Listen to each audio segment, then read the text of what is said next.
الشيطان الرجيم بسم الله الرحمن الرحيم الحمد لله الذي قصرت عن رؤيته أبصار الناظرين وعجزت عن نعته أوهام الباصقين الحمد لله رب العالمين الصلاة والسلام على أشرف الأنبياء والمرسلين خاتم النبيين أبي القاسم محمد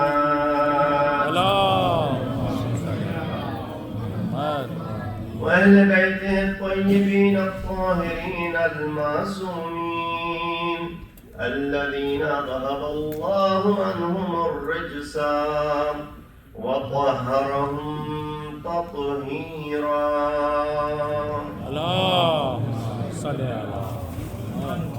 أما بعد فقد قال الله تبارك وتعالى وقوله الحق وهو أصدق القائلين بسم الله الرحمن الرحيم وما أتاكم الرسول فخذوه وما نهاكم عنه فانتهوا واتقوا الله إن الله شديد العقاب صدق الله العلي العظيم.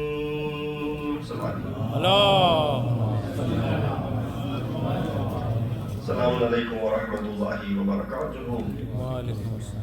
As mentioned, this is the fifth majlis in this series of, inshallah, would be 6 majalis commemorating Ayyam-e-Fatimiyya this year.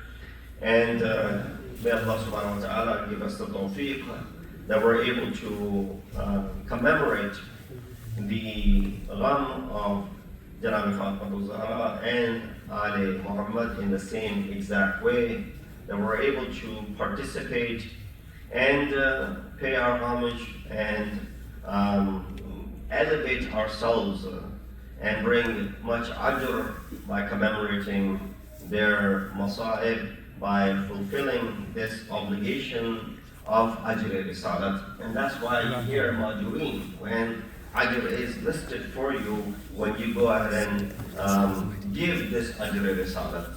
And therefore, community should be commended for their efforts in organizing these series of majalis, and as well as the community for taking part and participating in these majalis, as these are no less than the Ayyam-e-Ashura.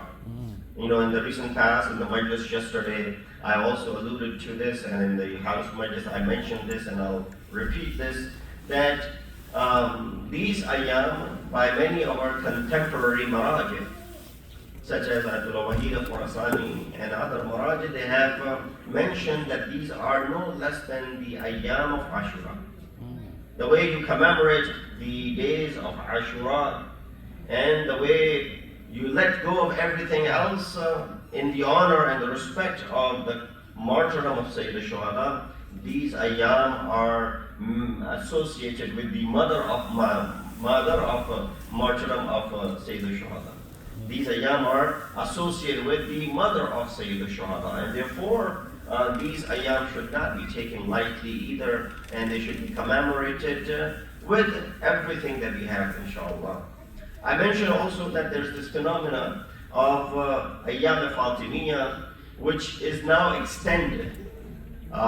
You know, there are 2 dates, in fact there are 3 dates that are mentioned for the shahadat of Janabi Fatima Zahra. One is the date which is 40 days after the demise of Rasulullah. Primarily, that date is commemorated amongst the brothers of Ahl-e-Iraq.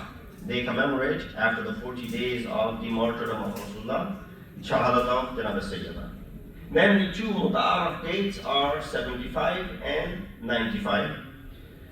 So 75th day is the 13th of Jamad al-Ula, and 95 days is the 3rd of Jumad al-Thaniya or Akhirah, which will be, of course, on Tuesday this year. Therefore, tomorrow night being the last of the series of majalis, the night and the eve and the shab of shahadat, inshallah. They say the 20 days are now commemorated as Ayyam al-Fatimiyya. The first Fatimiyya and the second Fatimiyya. So now you're looking at majalis extending from 13th of Jumad al-Ula until the 3rd of Jumad al-Akhir. And of course, 20 days of majalis. And the emphasis by the Maraji saying that this is no less than Ashura. So the concept of Ashura in your hearts, and then putting it next to Ashura. Now you feel an obligation to attend. But do the implication of Ashura also apply over here? This is where the question arises. If the Maraji are saying that this tragedy is bigger than the tragedy of Ashura because of the Lady of Light, as you mentioned for her fadail last night, that she is that link between Risalat and Imamat. So when she's that link between Risalat and Imamat, she's the mother of 11 Imams and the wife of the first Imam, then of course her maqam and her status is above them, and therefore her martyrdom should be the same way. Now, the same way we leave all Jewish activities in the month of Muharram out of respect of Imam Hussein, do we do the same thing in these 20 days? So that was the question that I had addressed, and I thought I'd repeat this over here in this gathering as well. When our Maraji, our great ulama, mentioned, the Grand Maraji mentioned the azamat of these days, they don't mean the same way we let go of the joyous occasions in between. We do the same thing over here the way we do in the month of Muharram. In the month of Muharram, we don't think about joyous occasions. We don't celebrate our birthdays, anniversaries, or we don't hold gatherings of nikah and so on and so forth. Right? We don't do those things.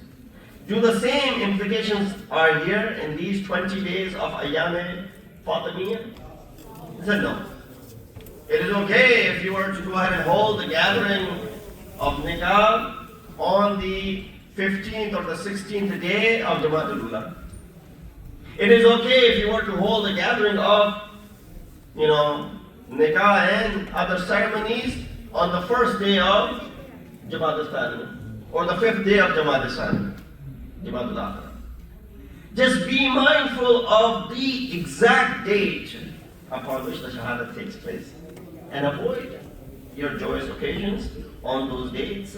But it does not mean that these 20 days now you should commemorate the same way you commemorate the Ashura, and you refrain from holding and organizing. As it is, 2.5 months, there's no weddings, there's no joyous occasions. You add 20 more days to that, that's 3 months out of the entire calendar year, where you would be limiting. As it is, people are struggling in our communities to find good, suitable matches for their daughters and their, sons, and now we're limiting the time for that as well because of these ayyam.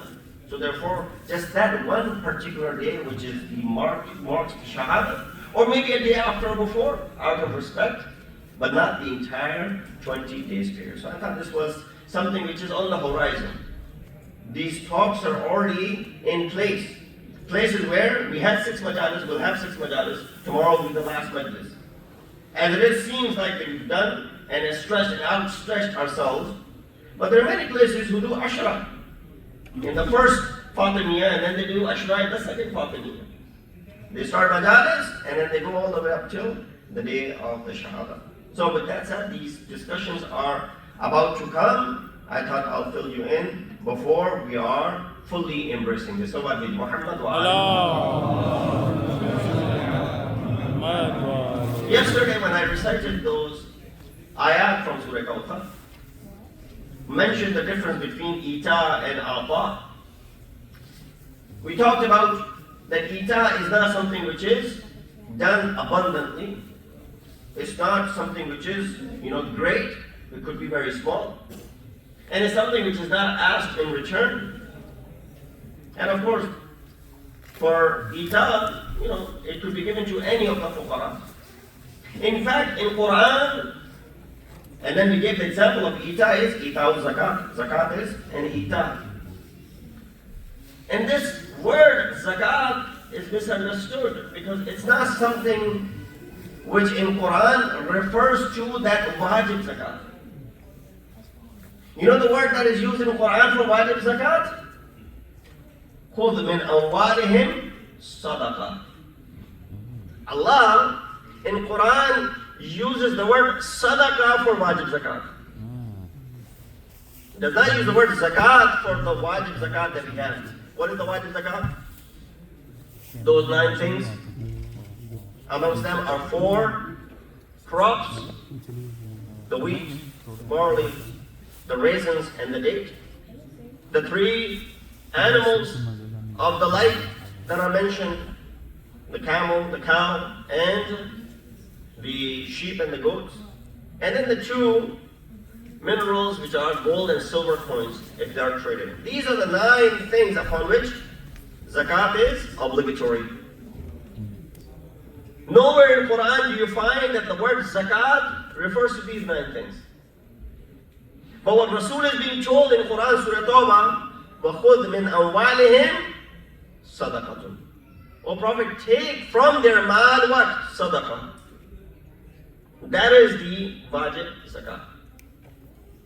Therefore, the word zakat that is used in Quran, right next to salat, is all-encompassing, which includes all the nafaqat, all the anfaqat, which includes all the khums and zakat and sadaqat and everything else, which falls under the category of giving. Everything that is giving is referred to as zakat. Why? It's the means of purification of your mal. And that's not only limited to that wajib zakat, which on occasion is not even applicable to many of us, because we don't deal in those 9 things. So therefore, when you look at this, there's a book called Asfar-e Arba'ah, associated to or written by Sadr al-Muta'allihin, Sadruddin Shirazi, Mullah Sadra. Asfar, when he talks about the 4 travels, Asfar-e Arba'ah, meaning 4 travels. What are these travels? Is he talking about the worldly travel? Is it about the safar that he speaks about it? From Allah subhanahu wa ta'ala to the khilqat, to his creation.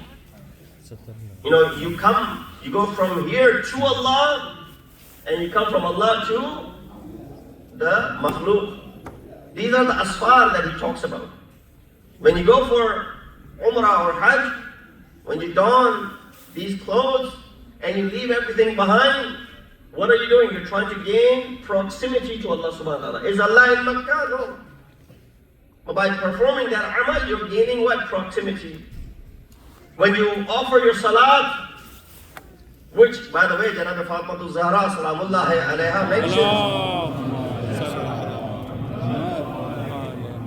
Faradallahu salat. Why did Allah make salat wajib? Tanzihan min al-kibar. That it is nuzhat. It keeps you away from arrogance. And why wouldn't it? You put your forehead, the topmost part of your body, on the ground in sajda. In those 17 rakat, twice, 34 times you're rubbing your head, forehead onto the ground. What is it doing? It's so subtly removing the arrogance that sometimes creeps into us. It is that one ibadat for which Allah subhanahu wa ta'ala made ma'mur every one of the anbiya. Hazrat Ibrahim's dua is what? Rabbi ja'alni muqim as-salat.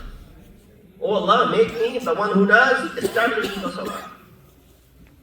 When he leaves his family in Makkah, in Yaskanto, بِوَادٍ غَيْرِ ذِي زَرْعٍ. I left my family, established them where? In a barren land of Makkah. Oh Allah, turn the hearts of the people towards them.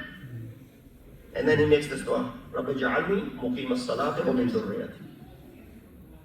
When you look at Hazrat Musa alayhi salam, Hazrat Musa is being told what? Ya Musa, aqim as-salata li dhikri. Oh Musa, establish the prayer so that you may do my dhikr. When it comes to Hazrat Isa alayhi salam, when he mentions his miraculous birth and the purpose of his creation, wa awsani bis-salati wa-zakati ma dumtu hayya. That I've been given the wasiyat to establish the salat and to do what? And to give zakat. As long as I'm alive. And when it comes to our Prophet, Allah subhanahu wa ta'ala, after giving him Kawthar, says what? فَصَلِّ لِرَبِّكَ وَنَحَرْ. Right? Oh Prophet, we have given you Kawthar. With ata, as I mentioned yesterday, ita does not entail any of the wajib. There's no expectation after ita. But after ata, usually there's something expected. This is an ata of Allah subhanahu wa ta'ala. That's why he used the word inna a'tayna. With a ta, he didn't say inna a'tayna with a ta. There's a difference between the two, mentioned last night.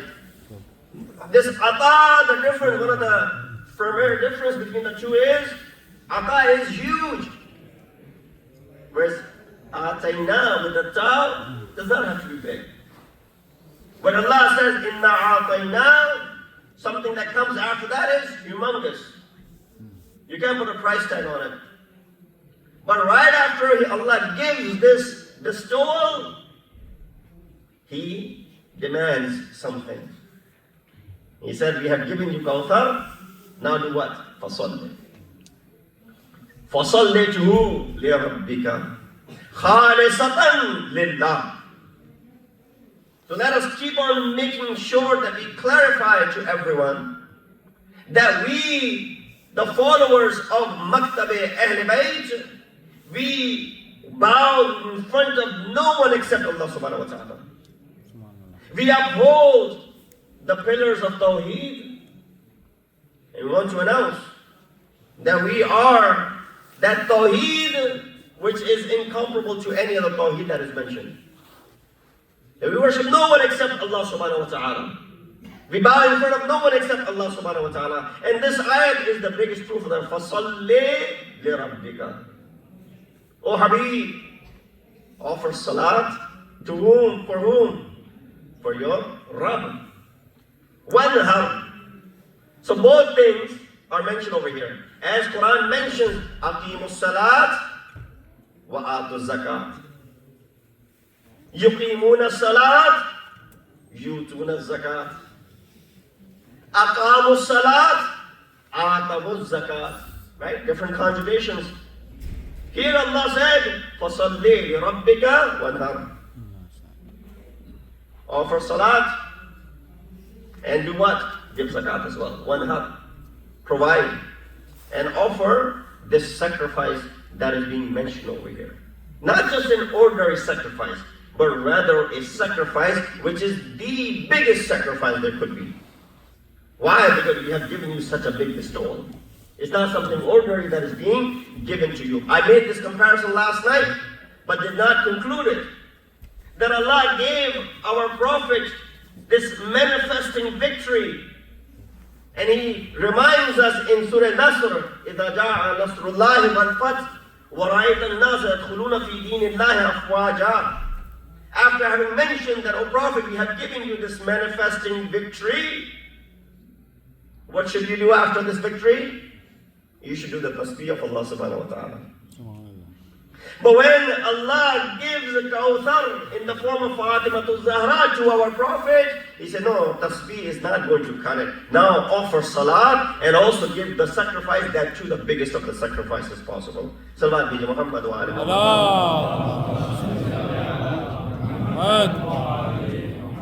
You get the comparison, which is a bigger bestowal of Allah subhanahu wa ta'ala. That manifesting victory, where people were walking into the fold of Islam bestowal of Fatima Zahra. Of course, the bestowal of Fatima Zahra is a bigger victory for us. And hence, Allah subhanahu wa ta'ala only asked Rasulullah to give tasbih after the victory of the conquest of Makkah. But after Fatima Zahra is asking to go ahead and offer the salat. I don't want to get into the discussion of salat, but just a couple of words regarding this before we move forward. It is that all-encompassing ibadat which every one of our masoom took pride in. They gave emphasis to it. They did not neglect, number one. Number two, if they did anything, they emphasized upon it. And if Imam is offering the salah, when Prophet is offering the salah, when Ali is mentioned, قُتِلَ عَلِيٌّ فِي الْمِحْرَابِ, meaning in the state of salah. When our second Imam, he bears witness that I would see my mother Fatima Zahra stand up, offering the salat and praying for the people around us. Right? Keeping our neighbors in dua. When I would say to her, "Oh my mother, you prayed for everyone but yourself." She reminded, "Al-Jar, Thumma." Then you understand the value of this ibadah. Don't undermine the value of this ibadah.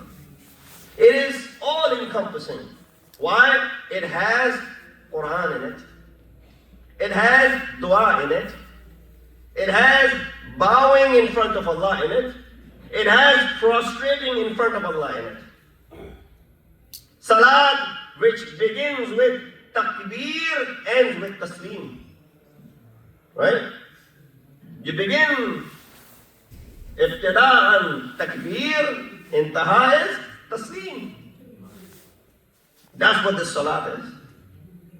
You begin with Allahu Akbar and you conclude by salam, tasliman li amri. So it's an all-encompassing, complete form of ibadah, and that is the reason Masumeen emphasized a great deal. But unfortunately, while this should have been something so obvious that people forget about neglecting it, going forward with increasing it. You know, the word Kawthar comes from the root or the wazn of Faw'al, which already refers to abundance. So one of the examples of Faw'al is Jawhar. Another example of Faw'al is Nawfal. From Nawfal you have Nafila, right? The Nafila prayers. So how do you translate the word Kawthar, which is already on the wazn of abundance? That, O Prophet, Inna a'tainaka al-Kawthar. O Prophet, we have given you abundance in abundance. That's what it means. So here, what I wanted to do tonight, and inshallah, what I will do tomorrow night as well, we will address tonight, in the time that I have, some of the names that we alluded to last night. And what I'll do tomorrow night, inshallah, talk about 4 shubuhat and the doubts that are associated in the books of Tariq regarding Fatima Zahra Salamullahi alayha. Allah. The first doubt that I will address, this will be tomorrow night because I won't get to it tonight, is the hadith and the context of the hadith, Fatimatu, you know this hadith, Bad'atun minni. We'll hear, inshallah, analyze the context of this hadith, which is of course found in Bukhari, hadith number 3110. The second doubt that I will address is the shahadat of this great lady. They say, well, she was not a martyr. She died in natural death. Why do you call her to be shahida? Martyr. So the riwayat talk about that she died, wafat. The word wafat is used just in the last 25, 30 years. you start seeing the word shahadat of Fatima Zahra. So this is a doubt which is created by them. Third doubt regarding the Masa'ib of Janab Sayyidah. Why didn't Amirul Mu'mineen go open the door? Why is it that Fatima Zahra went to the door? And last doubt that is created is that back in that time in Medina, they didn't used to have the doors to begin with, that someone would bring the door down. There were no doors in the houses. So therefore, how can someone bring the door down? Inshallah, these will be the 4 things that I will mention tomorrow night with the permission from God Almighty. Inshallah, the hayat will be in front of you. Sallu ala Muhammad.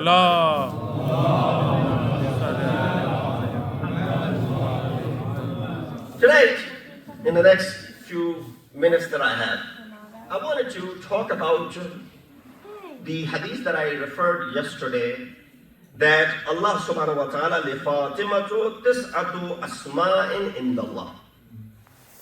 That Allah subhanahu wa ta'ala, there are 9 names of Fatimatu Zahra near Allah subhanahu wa ta'ala.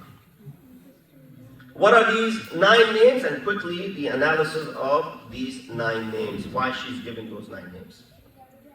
The same way Allah has 99 names, and Prophet has these names that are written behind me.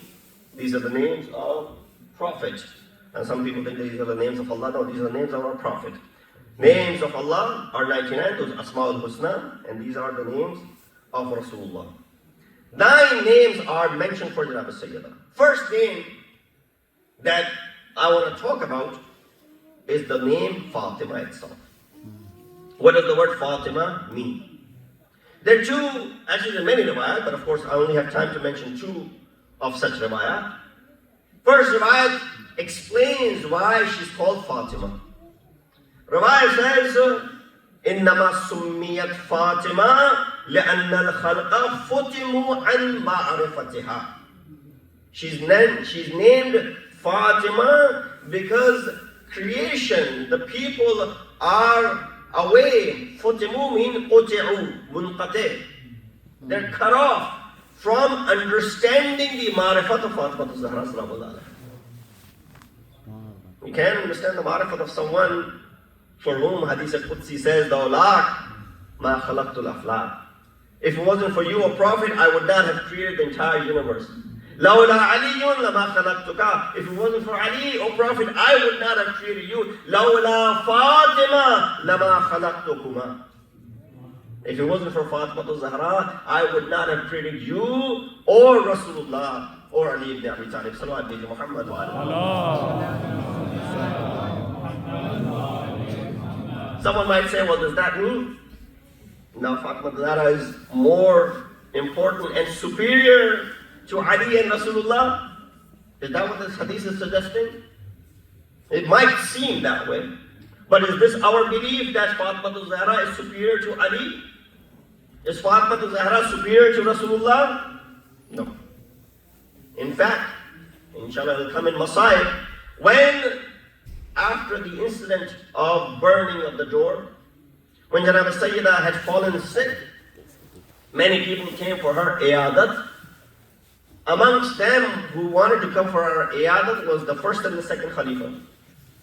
Of course, Janab Sayyidah had explicitly mentioned her lack of desire to see them ever again. But nonetheless, Amirul Mu'mineen convinced her. Convinced in a sense, he came to her and he said, "Oh Fatima, I've done something which you may not like." She said, "What?" He said, "Those 2, they asked, they want to do the iyadat of you, and I have given them the permission." Then Fatima responded by saying what? Al-Baitu Baituka wal-Hurratu Amatuka. House is yours, and I am but your Kaniz. So when she's calling herself to be Kaniz of Ali ibn Abi Talib, how can she be superior to him? And she considered him to be what? Amirul Mu'mineen. She considered him to be what? Someone who's Imam of the time. Remember that debate that took place where one of our greatest scholars was visiting Saudi Arabia, and he wanted to be left alone without being indulged into narrating any ahadith. But somehow they brought him in. It's probably associated with Allama Amini. They brought him around and they asked him ahadith. They said they invited all the ulama, the scholars were sitting, and they said, we're going to go around and we're going to benefit from the wujud of all these scholars, so why not each scholar narrate a hadith? So now, Allama Amini was stuck. All the scholars went ahead with the different ahadith. The hadith that Allama Amini chose was two ahadith. One that mentions in Bukhari that man mata wa lam ya'rif imam zamanihi mata mitatan jahiliyyah. Whoever died and failed to recognize the imam of their time or left in the state of ignorance, mata mitatan jahiliyyah. Why did he narrate this hadith out of all the, ocean of hadith that we have? Bihar al-Anwar, which literally means what? The ocean of illumination and the light. 110 volumes of it with thousands and thousands of ahadith. And then Kutub al-Arba'ah that we have. Kafi, Man la Yahdur al-Faqih, and Istibsar. And all of these books that we have, why did he choose this hadith? He wanted to prove a point. He said, because when the first Khalifa had sent Unfud to attack the door of Fatima al-Zahra, first he came and he said, "O Ali, Khalifatul Rasulullah is calling you." So Ali said, the response of Amir al-Mu'mineen was, how quickly do you associate Kadhb to Rasulullah? Calling someone to be the Khalifa of Rasulullah. Unfuz went back. He said, this is what Ali responded. Riwayat mentioned, not our books, their book, the first Khalifa wept after hearing that. Then he said, Unfuz again, go tell him that Amir al-Mu'mineen is calling you. He came back and he said, Ali, Amir al-Mu'mineen is calling you. The response of Ali ibn Abi Talib was the same way. How you took this title away from someone who really deserves this title. So he recited this hadith, Man mata wa lam yarif. What was the purpose? He said, Fatima al-Zahra died in the Khilafat of first Khalifa. According to you, this hadith is in Bukhari, Man mata wa lam yarif imam zamanihi mata mitatan jahiliyyah. Whoever died did not recognize the imam of their time, died a death of ignorance. Now tell me, who was the imam of Fatima al-Zahra at the time of her shahadat? If you say first Khalifa, she did not even want to see him. When you don't want to see someone, does that mean you have their marifat? When you're not razi with someone, does that mean you are still believing in their imamat and their khilafat? And you say, Fatima al-Zahra, na'udzubillah, died mitat and jahiliyyah, then of course you have associated a lie to Fatima al-Zahra. By reciting this hadith in that hall, he proved to everyone there was only one imam to Fatima al-Zahra, and that was Ali ibn Abi Talib alayhi salam. Allah Muhammad wa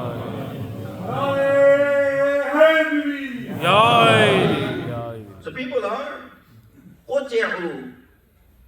Futi'u yani quti'u. People do not have the marifat of this lady, and that's why she's named Fatima. The second hadith in this regard is, of course, which says in Sammaytu ibnati, Rasulullah said, I named my daughter Fatima لأن الله فطمها وفتم من أحبها من النار. Because Allah subhanahu wa ta'ala has protected her and has protected her followers from the nar of Jahannam. So that is the barakat of Fatima Zahra. That those who believe in her, those who consider her the maqam that she's been given and have that very little ma'rifat of hers, they know that she will be amongst those who are shafi'een on the Day of Judgment. So that's number one, her name Fatima. And there is a very interesting hadith. In the time of our sixth Imam, Imam Ja'far al-Sadiq alayhi salam, a person by the name Sukuni came to Imam Ja'far al-Sadiq. He said, Imam could look at his face. He had the athar of sadness written all over his face. You know, when someone walks in to you and they've gone through something bad, you can look at their face and you can understand that they are not having a good day. The face complexion changes and reveals a great deal to you. You don't even need to inquire if you know what they were waiting for, what happened. So for example, your child had a game, they came back and their head is down. You don't need to ask them what happened. Head is down because they lost the game. Or there was some investment that they had done, lost them. So face complexion explains a great deal. This man, Sukuni, walked into Sixth Imam and he was pale. Face complexion. Imam said to him, Ya Sukuni, what happened to you? He said, Ana maghmumun wa makrubun. I'm in the state of grief and makrub in the state of pain. So this is in the time of Sixth Imam. Imam said, why? فَقَالَ يَا سُكُونِي مَا غَمُّكَ? What is your gham? He said, قُلْتُ وَاللَّهِ فَقُلْتُ وَلَدَتْ لِي إِبْنَةٌ. Allah bestowed me with a daughter. And that is the reason faces, in the halat of makrub, karb, and gham. Look at how Islam had clarified and declared how Allah subhanahu wa ta'ala does not differentiate between the two genders when it comes to what? When it comes to their ibadat, when it comes to attaining highest of the maqamat. Imam responded by saying, Ya Sukun, alal ardi thiqluha. The earth will bear her weight. It's not like you will be bearing her weight. Alal ardi thiqluha. The earth will be bearing her weight. وَعَلَى اللَّهِ رِزْقُهَا. And Allah will be providing her rizq and sustenance. It's not on you that you have to go ahead and provide the sustenance for her. وَتَعِيشُ فِي غَيْرِ أَجْلِكَ. And she will live her own life. She's not going to take any of your life away from you. It's not like few years from your life will be taken and given it to her. تَعِيشُ فِي غَيْرِ أَجْلِكَ. وَتَأْكُلُ مِنْ غَيْرِ رِزْقِكَ. And she will eat her own share of food, not from your food. Upon hearing this, Sukuni, who had walked in, maghmoom and makroob, فَسَرَّ وَاللَّهِ أَنْ. Imam's words removed all the grief and the pain that was on my face. Then Imam said, فَقَالَ مَا سَمَّيْتَهَا. What did you name her? He said, سَمَّيْتُهَا Fatima. What did you name her? I named her Fatima. Imam ne 3 dafa ahin, thumma wada'a yadahu ala jibhatihi. Imam then placed his hand on his peshani, on his forehead, and he said, Ama idh sammaytaha Fatima. Now that you have named her Fatima, fala tasubbaha, wala tal'anha, wala tadribha. Do not insult her, do not curse her, do not strike her, now that you have named her after our Jad, Fatima Zahra Salamullahi alayha.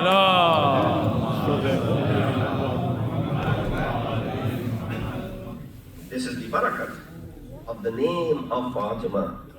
So therefore, make a habit of naming your daughters after the names of Fatima Zahra. I got 9 names right here. I'll go through these names quickly without explaining because mashallah, you're a crowd that has heard these things and you have the understanding of it. Next name that is given to her is Batul. She's also called Batul. Batul, someone who is pure and pak from the monthly impurity that comes upon the ladies. Fatima Zahra was void of that, away from that from the very beginning.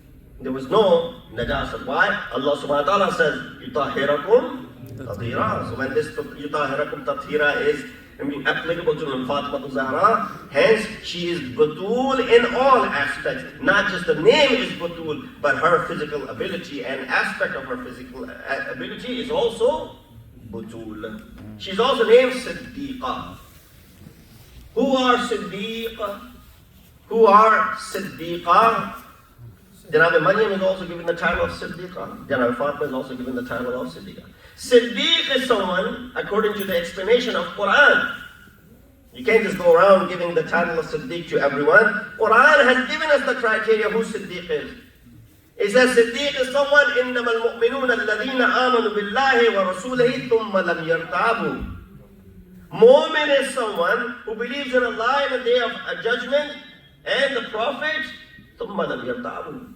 And then they do not doubt the Prophet and Allah for 1 second. These are Siddiqeen. He says, أُولَٰئِكَ هُمُ الصَّادِقُونَ. These are those who are Sadiq. So if you want to make someone to be Siddiq and Siddiqa, they have to have the criteria that they believe in Allah and they believe in the Apostle and they do not doubt for 1 second what Allah and the Apostle have made mandatory. So her name is Siddiqa. Name your daughters to be Siddiqa. Her name is Mubarakah, the blessed one. Why wouldn't she be blessed? In fact, she's so blessed, she was blessing for Rasulullah, the one who lost all of his male children. People started calling him names that he will not have any legacy. The barakat of Fatima Zahra is that you see the family of Rasulullah is still in the world today. The barakat, the imam that came from the progeny, hence she's known as Mubarakah. She's Tahira because of the ayat al-Tathir. She is Zakiyah. Not only that she is Pak and pure, but she purifies others as well. Rasulullah is mentioned in Quran in Surah Jumu'ah. هُوَ الَّذِي بَعَثَ فِي الْأُمِّيِّينَ رَسُولًا مِّنْهُمْ يَتْلُو عَلَيْهِمْ آيَاتِهِ. You say, وَيُزَكِّيهِمْ. Rasulullah came to do what? To do tazkiyah enough.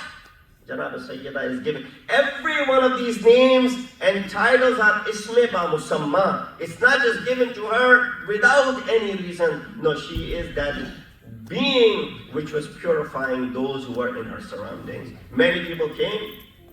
The women used to come and approach her, ask her questions. This one young girl came and she asked her a few questions. And Janab Sayyida responded to her questions. Then she had more questions. And I can relate to her. Because usually people come to people like me asking for questions. And say, one more question. I'll answer that one more question. One more follow-up question to that. And then by the time you know, they've already asked 10 or 12 questions. But people like me, we get annoyed. You're taking up my time. I gotta be somewhere else. Why do you keep asking these questions? These are so basic questions. These have been answered in the books of Tawzir al-Masail. Or I mentioned it before. Did you not hear it the first time? Did you not listen? This is so basic, so and so. I'll start getting irritated. But that's me. This girl who was asking these questions on behalf of her mother, she said to Fatima Zahra, I am so sorry that I put you to the trouble of asking all these questions. Janab Sayyida responded by saying, no, why are you saying that you put me through trouble? In fact, you are doing favor to me by asking these questions. Why? What is the favor that I'm doing to you? She said, for every question that I answer over here, Allah subhanahu wa ta'ala builds a palace for me in Jannah. For every question, look at Man Sabakat Rahmatuhu Ghadabah. This is the rahmat and the mercy of Almighty. That just answering one question of a sa'il, Allah is giving you a palace in Jannah. She said, why should you be worrying that you're troubling me? I should be thankful to you by giving me the opportunity to answer your hajat. Allah subhanahu wa ta'ala is guaranteeing palace in Jannah for you. So if someone comes to you, first and foremost, this advice is to me. If someone comes to me, and if someone comes to you, asking you questions, do not be irritated.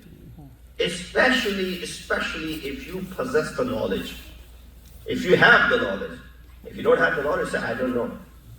It's much better to say, I don't know, than to go ahead and make up something. There's nothing wrong. You're acknowledging, I don't know. You know who said, I don't know? This is Quran. Rasulullah said, I don't know.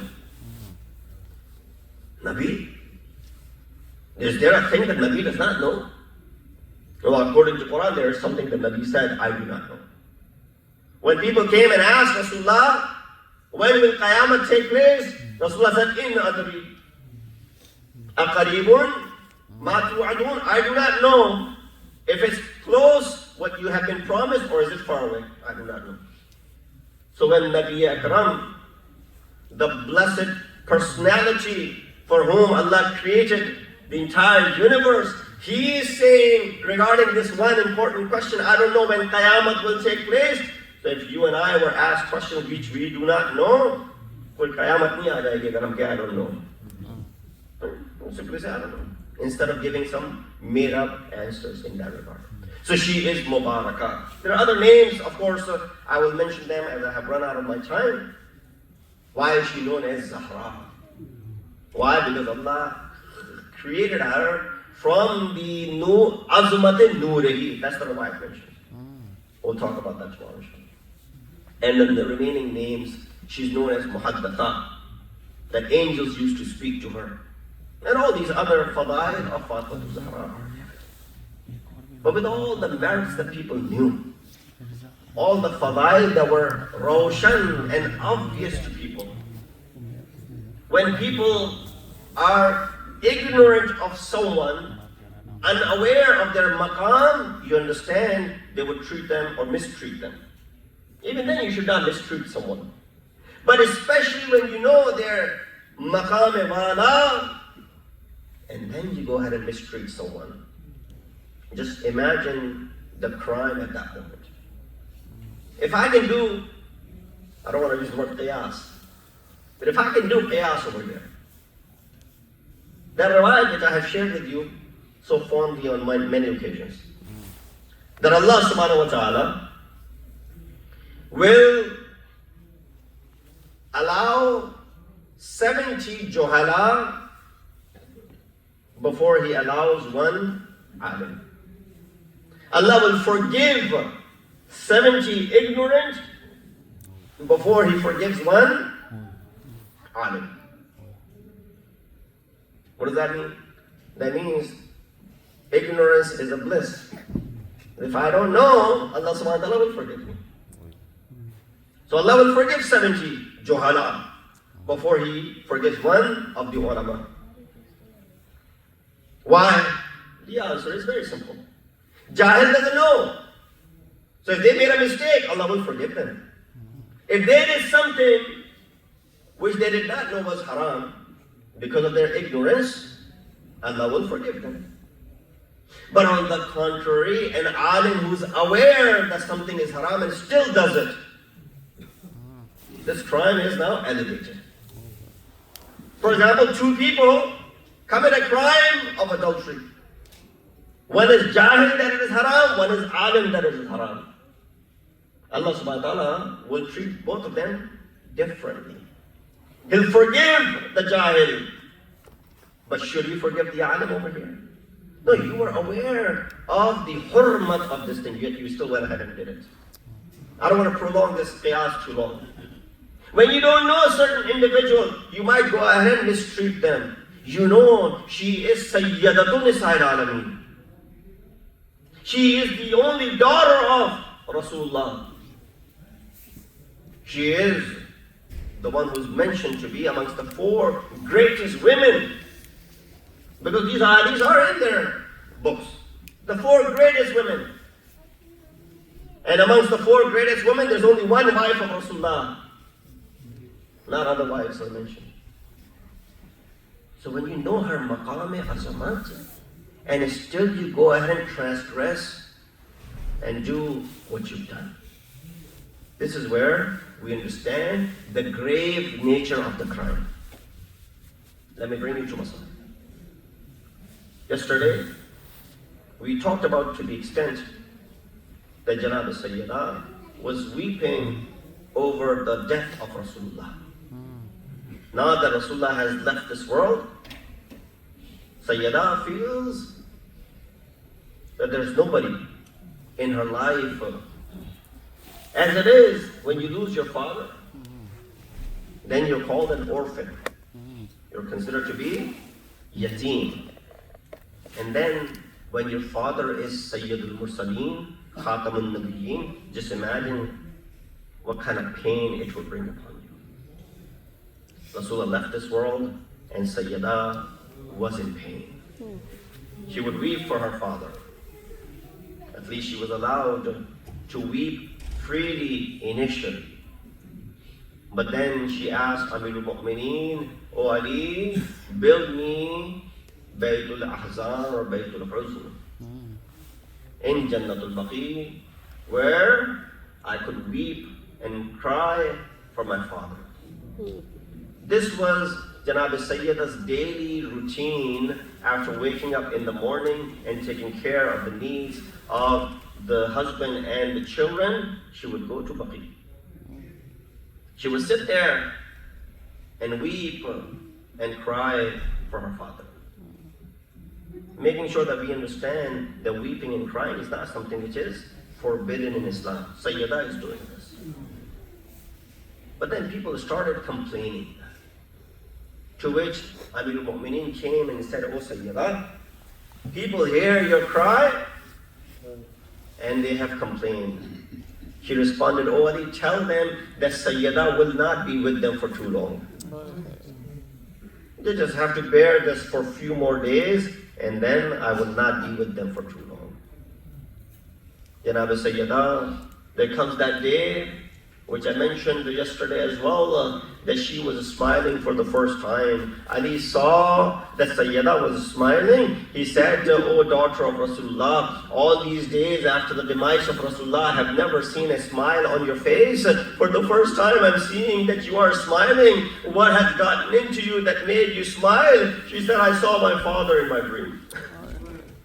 I saw my father in the dream and she said to me that, "Oh Sayyidah, the time has come that you will return back to me." She said that made me excited that finally the time has come that I will leave this world. How many people would you find when they find out about their demise that they will be dying soon, that there is a smile on their face? This is liqa ilahi and this is liqa with Rasulullah that is making Fatimatul Zahra bringing a smile on her face. While Sayyidah was smiling, Ali was not smiling. Hassan and Hussein, there was no joy on their faces. There's Asma in the house. Some mention Ayman has also come in the last days of the life of Janab Sayyidah. Fidda is there to take care of Sayyidah till the end as well. She says, Janab Sayyidah says to Asma, "Oh Asma, I have prepared everything. Up until this moment, Sayyidah had difficulty. Even when she would get up for Salah, she would have to hold on to the wall. It was the difficulty. Why? When the house was burned, when Janab Sayyidah went to the door, when Qunfuz was standing outside, when Umar al-Khattab was standing outside, and she said, Yabna Khattab, do you know whose house this is? This is the house of Rasul. The daughter of Rasul is in it. He said, even if she is in there, we will bring the house down. We'll burn the door down. Riwayat mention in the Sunni books as well. Shahristani mentions this. Baladari quotes this. Janab Sayyidah was standing behind the door. She didn't have a chadar to cover. She was inside the house. There was only one small piece that was covering her head. As soon as she heard they wanted to break the door, she hid herself behind. You know why did she get up being behind the door? She hid herself behind the door. So when these non-mahram, they come inside, they do not see the head of Sayyida. She hid herself behind the door. But when she did that, the door was slammed open, crushing Sayyida between the wall and the door. The meekh that was in the door pierces through. Imam Hassan, also in the Mahfil of Muawiyah, said this: you people struck my mother, Mohsin, that was in the womb, left this world. ألا لعنة الله على القوم الظالمين وسيعلم الذين ظلموا أي منقلب إنا لله وإنا إليه راجعون.